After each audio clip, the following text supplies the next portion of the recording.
Vamos a tener el privilegio de entrevistar a una persona muy interesante que nacía en Pacaraí. Merece nuestros respetos. El ex senador Hugo Richard, bordó periodo él, ¿verdad? Representante del Frente Guazú. Vamos a conversar con él. Reapareció el señor Fernando Lugo, rememorando un 20 de abril ganaba la Concertación en el año 2008. Imagínense, pasaron 17 años, si mal no me falla la matemática. Acompáñeme, vamos a disfrutar de esta charla.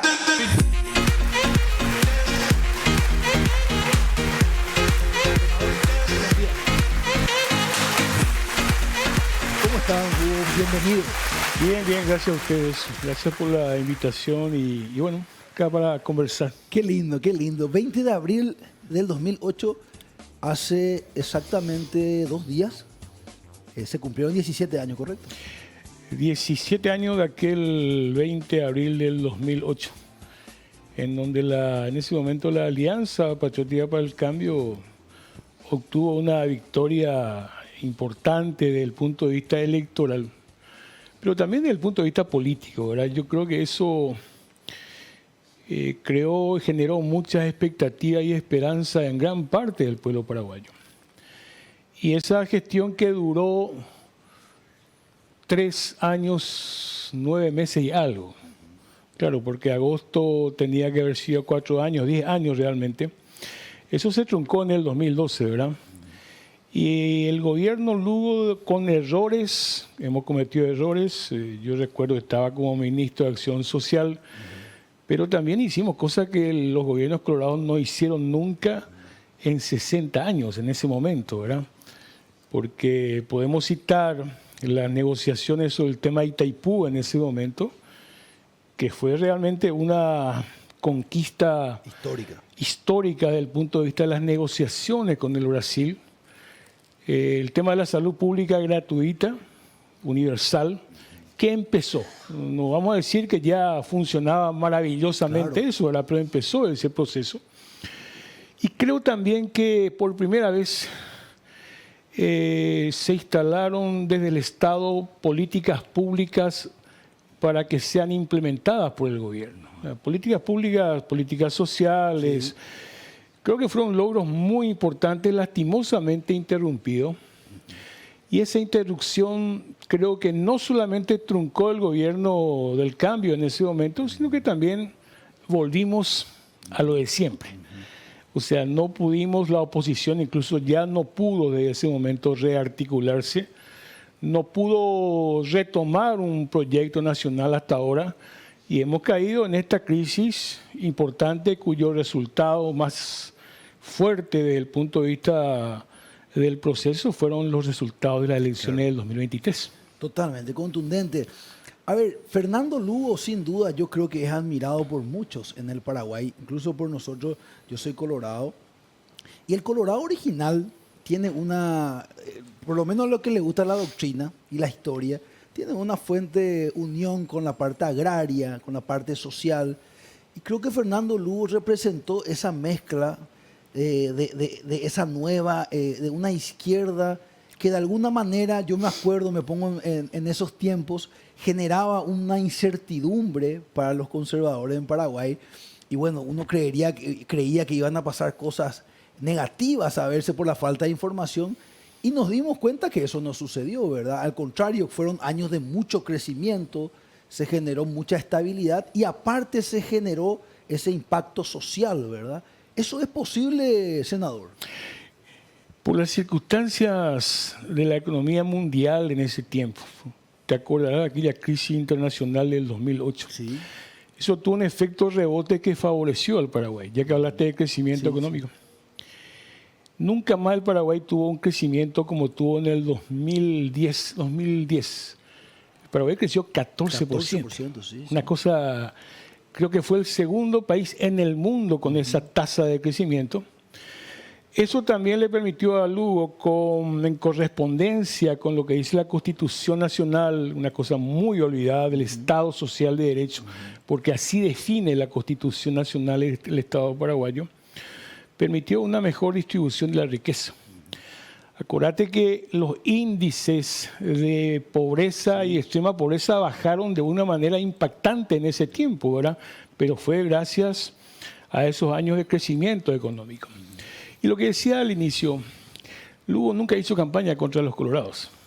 Eso fue. No te vas a acordar de que Lugo fue contra los colorados, contra los... No. Ni odio, él no hablaba de eso. No. Es más, conste que yo suelo decir, yo recuerdo los primeros días que llegamos al gobierno, no sabíamos muy bien dónde estábamos, ¿verdad? Porque Fernando Lugo, del obispado de San Pedro, vino al palacio. O sea, él no tenía una experiencia política con los partidos, etcétera, ¿verdad? Pero bueno, creo que también la alianza tuvo una dificultad en ese momento porque sí, habíamos hablado de los 6 ejes para ganar las elecciones, pero no habíamos hablado de cómo gobernar el país. Y eso generó muchas contradicciones que terminó después con el golpe parlamentario del 2012, ¿verdad? Pero no, yo creo que es más, dentro del gobierno estaba la conocida Franja Colorada. Y ahí era gente muy respetada. Yo creo incluso que esa Franja Colorada tuvo su representación después, cuando el recordado Efraín Enríquez Gamón, Lugo lo nombra como presidente, como director general de Itaipú Binacional. O sea que el gobierno de Lugo tuvo colorados, liberales, gente de izquierda, fue aperturista en ese sentido, ¿verdad? Muy interesante. Quiero hablar un poco de ideología. Yo sé que usted es un gran estudioso del tema, ¿verdad? La izquierda en Paraguay, hace poco me puse a investigar, me llama la atención, porque estuvo muy ligada, digo bien, la izquierda por la dictadura, ¿verdad? Entonces, la izquierda, tenemos en el subconsciente, ¿verdad? La dictadura militar contra la izquierda, eso era algo mundial incluso, ¿verdad? Por el momento, la coyuntura de ese momento.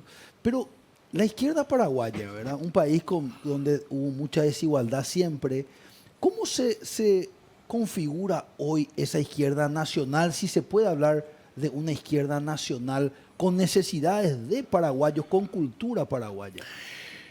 De hecho, como dijiste, la izquierda en el Paraguay tuvo décadas de persecución. Exiliados, desaparecidos, asesinados. En ese momento estaba el Partido Comunista Paraguayo durante la dictadura, tuvo 3 secretarios generales desaparecidos, no es poca cosa, ¿verdad? Estuvo proscripto. Realmente, toda la izquierda estaba proscrita.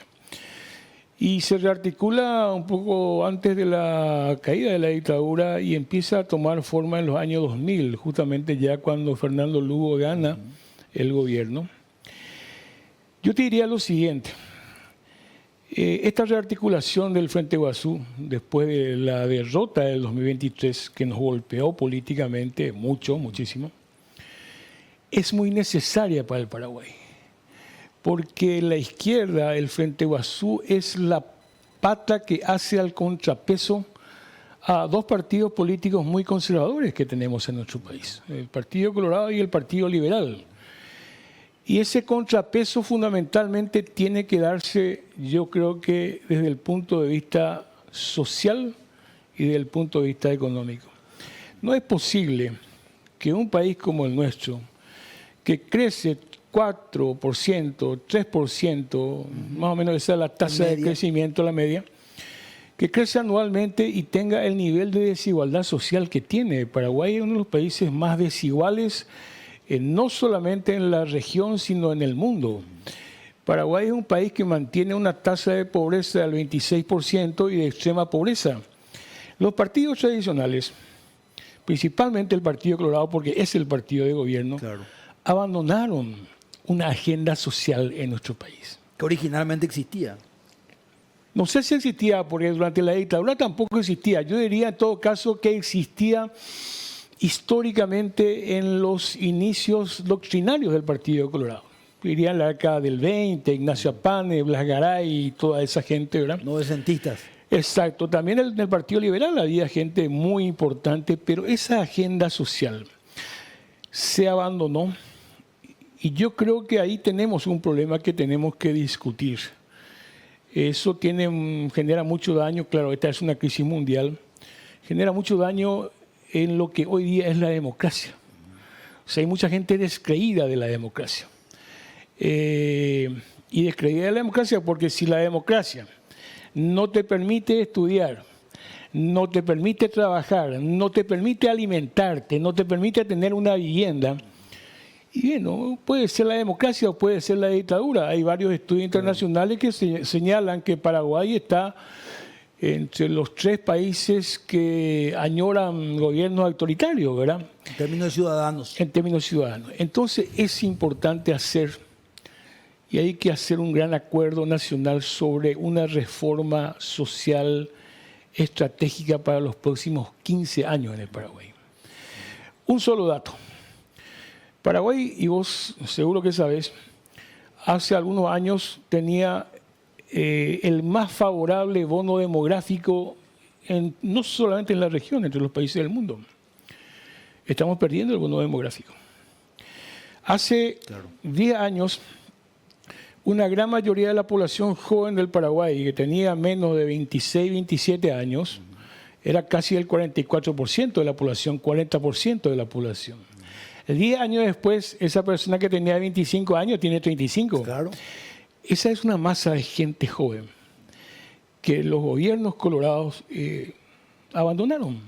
¿Abandonaron en qué sentido? No son mano de obra calificada. Su nivel de formación en cuanto a estudio es bajísimo, bajísimo. Entonces cuando uno habla de las inversiones que necesitamos, de las industrias que tienen que venir en Paraguay, ¿a vos te parece que una industria va a venir en el Paraguay porque la presión tributaria es baja y no tiene mano de obra calificada? ¿Cuál es el cracu que hace que... Hay que formar gente. La gente. Hay que formar gente joven. O sea, esa gente joven que está acá, que está en la calle, que está ahí, familias que nos están viendo, que tienen gente joven, no tienen la oportunidad de estudiar. Si estudian, la gran mayoría, si terminan la primaria, otros no terminan la primaria. Y si siguen, no llegamos a la media después. Ese es el nivel real. Pero no es solamente el estudio en términos convencionales. Sí. También estamos hablando de calificación técnica.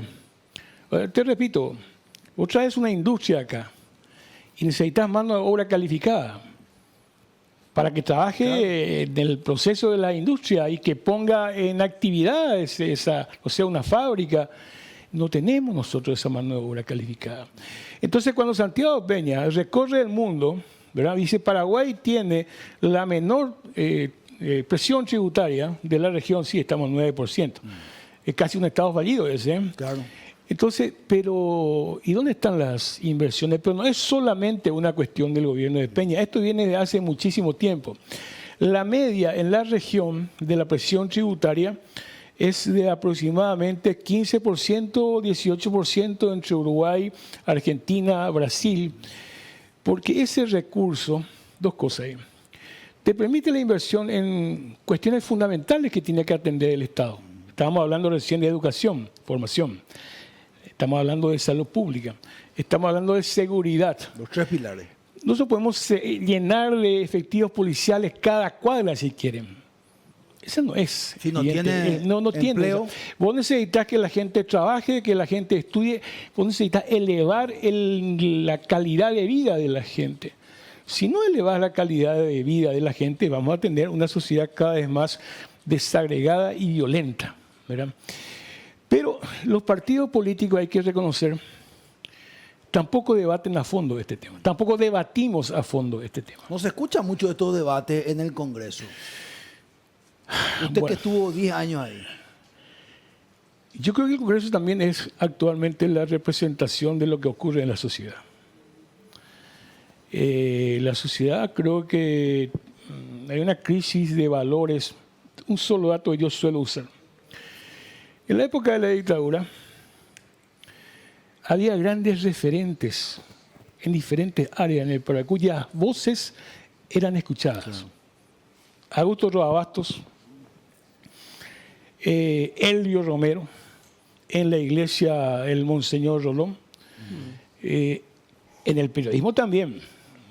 Hemos perdido grandes valores. Hoy día en el periodismo, igual que el resto de la sociedad y en la política. Por eso yo no estoy muy de acuerdo. No, es que no estoy muy de acuerdo. No estoy de acuerdo cuando desde y el periodismo principalmente se dice la clase política.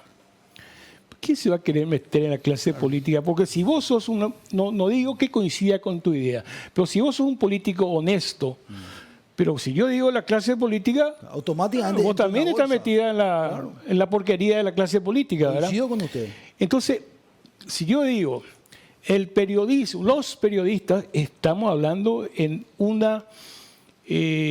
estamos minimizando conceptualmente una definición, y no creo que eso favorezca realmente para recuperar lo que te decía antes. Porque ¿qué pasó? ¿Qué pasó con los Roabastos, los Elvio Romero, o la música de José Asunción Flores, en otros campos? ¿Qué pasó realmente? Hay una crisis intelectual de nuestro país, en la élite cultural de nuestro país. Lleva mucho tiempo, lastimosamente. Pero digo eso porque también el Congreso es la representación de esa situación. Claro. Ya en los tiempos en que yo estuve, ya no digamos que fue un nivel importante del Congreso, no, claramente. Pero hemos retrocedido, y esto sí es peor de lo que teníamos incluso hasta hace poco tiempo. Claro, por eso la cultura es tan importante. Y acá le quiero hacer quiero abrir un tema que yo quiero preguntarle genuinamente a usted. Y después mis compañeros también le van a hacer algunas preguntas. El tema, la parte social tiene muchos aspectos, ¿verdad? Sí. Uno tiene que ver, y creo que a todo lo que le queremos a nuestro país, es decir, a los paraguayos y las paraguayas, queremos que le vaya bien a la persona más humilde. Y el que no le gusta hacer eso, yo no sé qué tanto le quiere a la gente, ¿verdad? Y yo siempre digo, la nación es paraguaya y paraguaya. Ahora, después está la parte cultural. Se usa mucho la palabra progresista, ¿verdad? Una de las cosas que a mí más me gustó de Fernando Lugo, y que me hace respetarle mucho, era que era una persona que representaba a mi país, representaba mi historia, respetaba mi historia, le tocó el bicentenario, hizo muchos trabajos, y eso nos gusta a nosotros los paraguayos.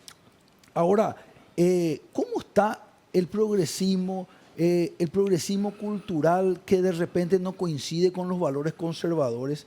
Y le digo un último paréntesis. Rafael Correa, recuerdo, no estoy de acuerdo en muchas cosas, pero él tenía una característica, 10 años estuvo en el gobierno, y él decía, nosotros somos conservadores culturalmente y somos sociales económicamente. Entonces, ¿eso es posible? ¿Eso no es así, senador? Mira, socialmente el Paraguay, los gobiernos y el Estado paraguayo tienen una deuda social muy grande con el pueblo paraguayo. Fíjate, miles de compatriotas que tienen problemas de salud, que son administrables, son tratables, son curables, ¿dónde van a ir? Y van a la Argentina. Muchos cruzan a la Argentina y otros se resignan.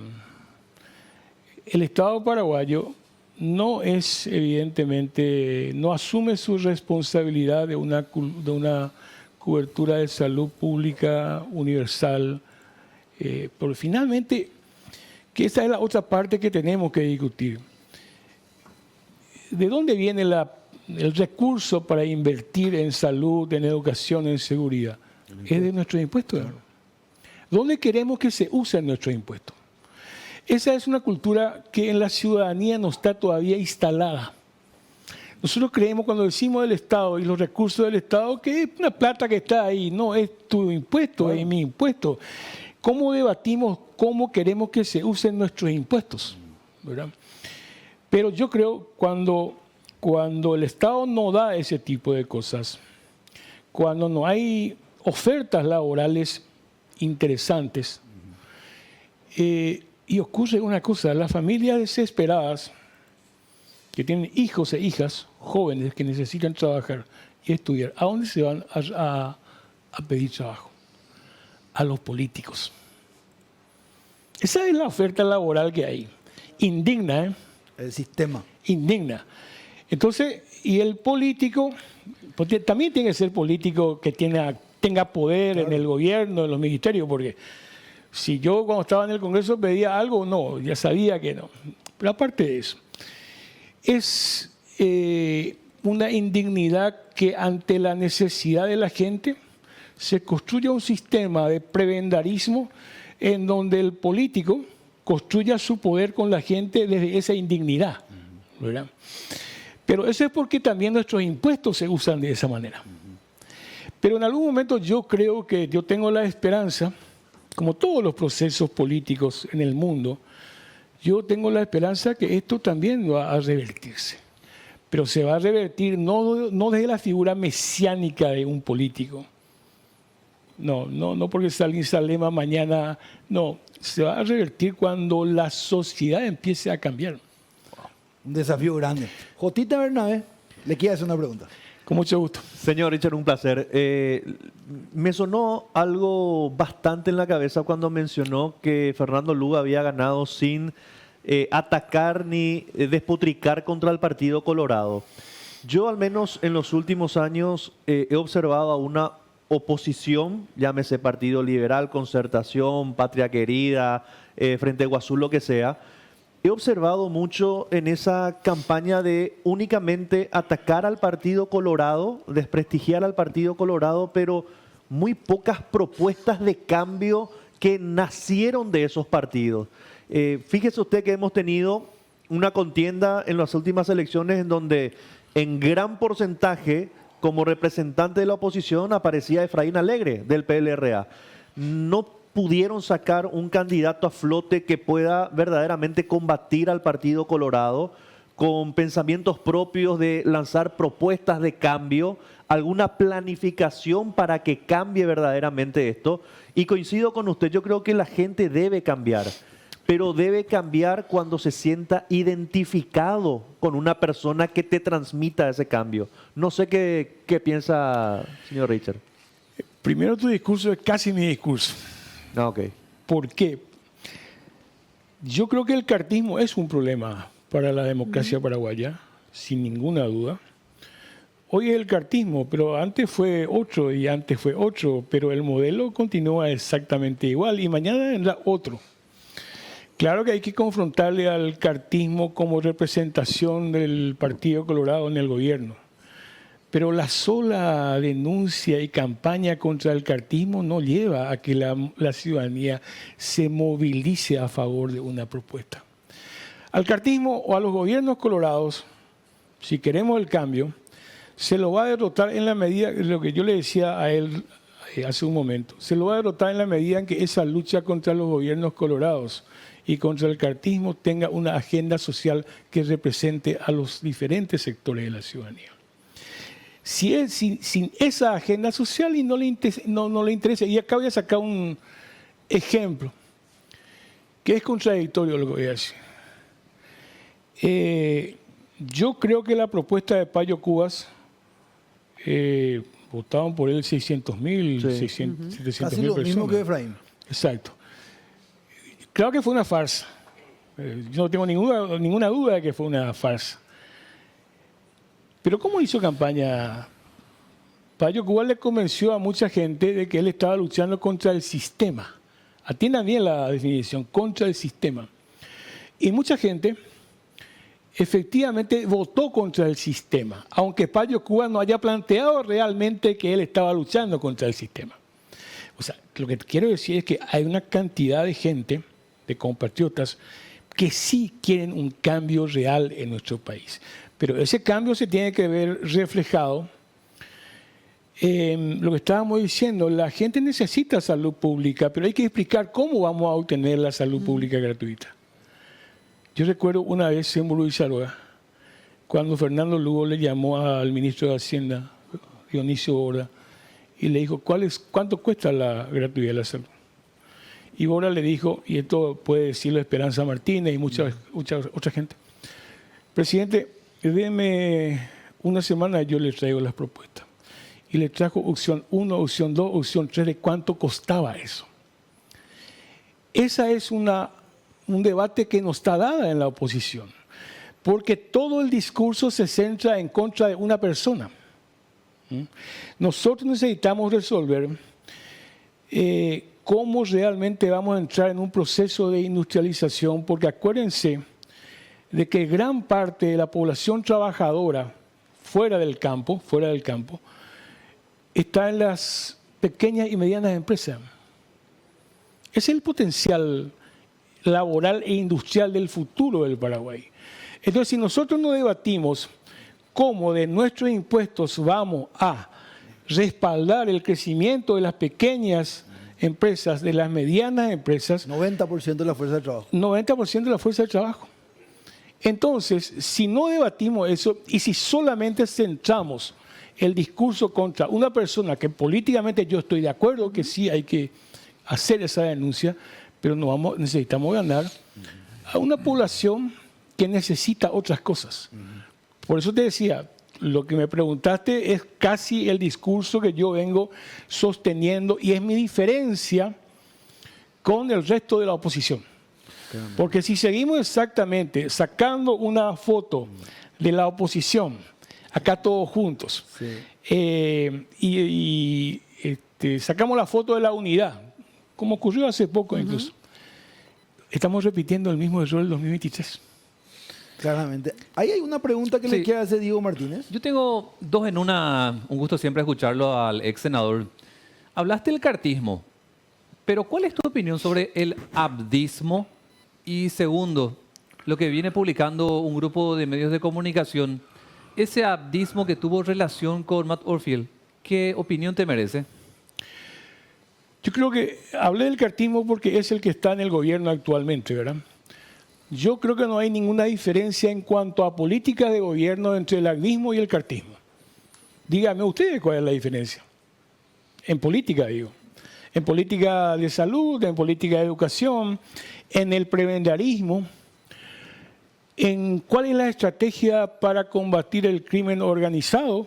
Es la misma cosa.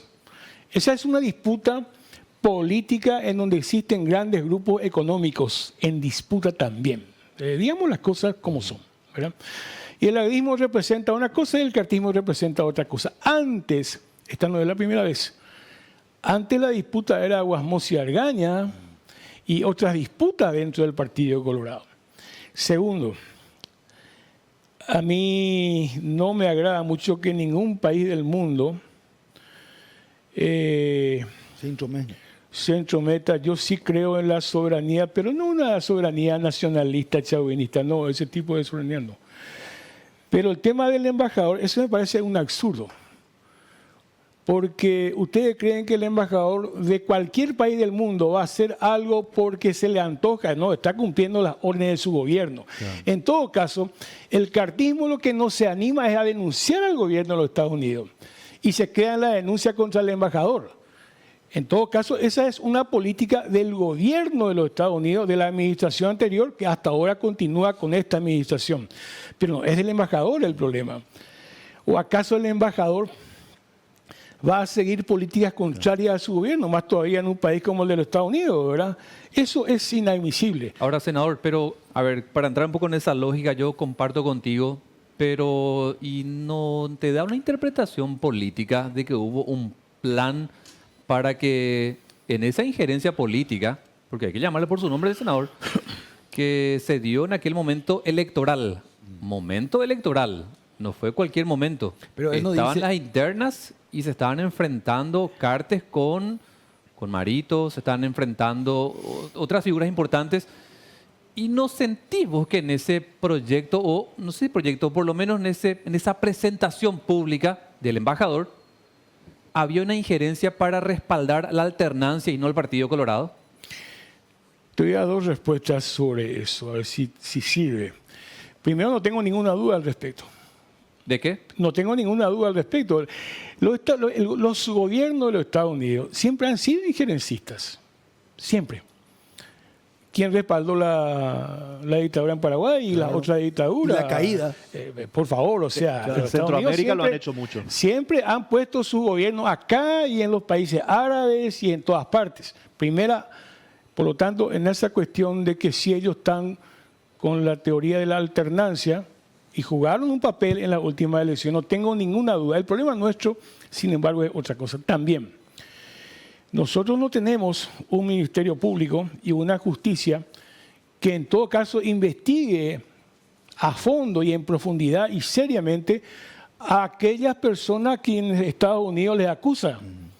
Yo no tengo la confianza, me gustaría, Pero no solamente al señor Cartes, a mucha otra gente que tiene que ser investigada en el Paraguay. Pero las instituciones del Estado, y bueno, no están a la altura de los deseos. Senador, pero fíjate que el fiscal general muchas veces dijo que se le pidió a Estados Unidos con documentos desde Paraguay y Estados Unidos no tuvo la decencia de enviar las supuestas pruebas. Pero a ver, el fiscal general del Estado, yo no le... Está bien que él diga eso, ¿verdad? Pero él no puede depender de si los Estados Unidos le informa o no le informa. Él tiene que generar su propia investigación como parte responsable del Estado paraguayo, de una institución que tiene que generar ese tipo de investigación. Si esa es su respuesta, lamentable. O sea, estamos dependiendo de lo que el gobierno de los Estados Unidos le diga a él para que investigue. No.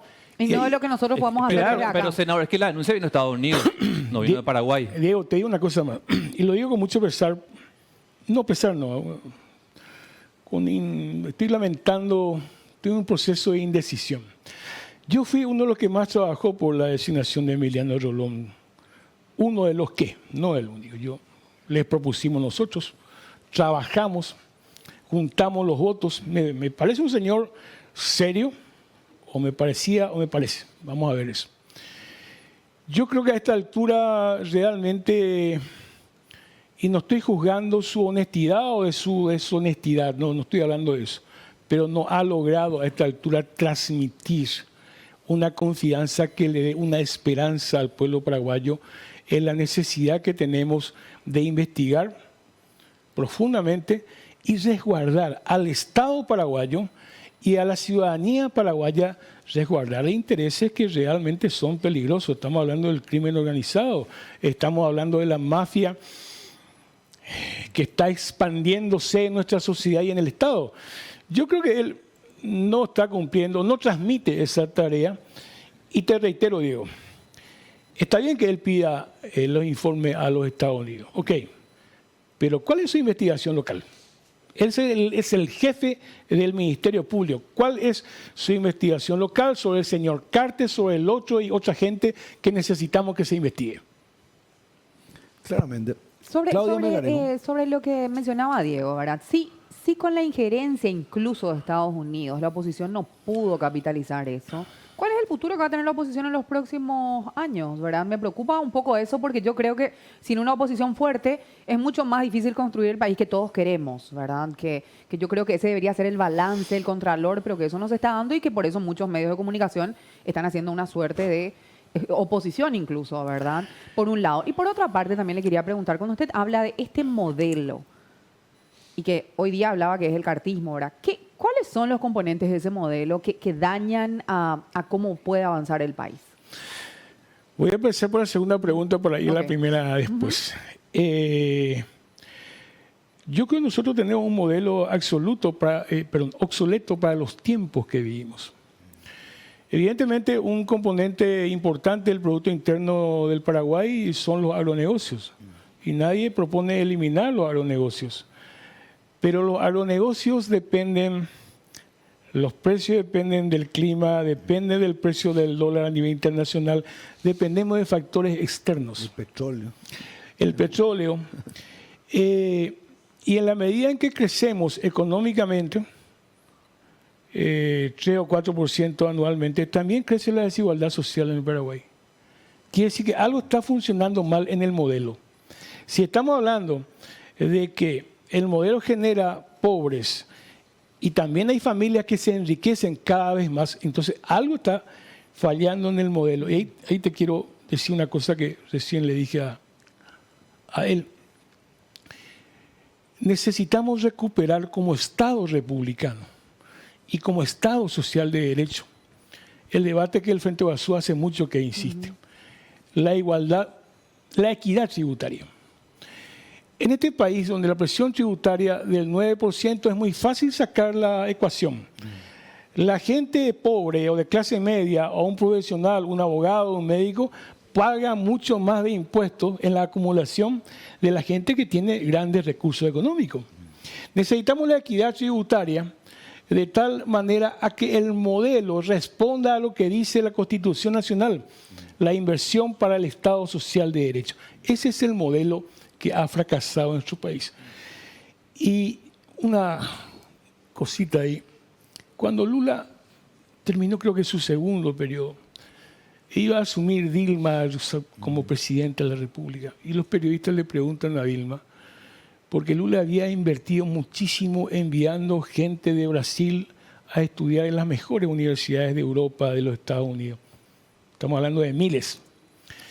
Y le preguntan a Dilma Rousseff, ¿usted va a continuar invirtiendo para que jóvenes brasileños vayan a estudiar afuera?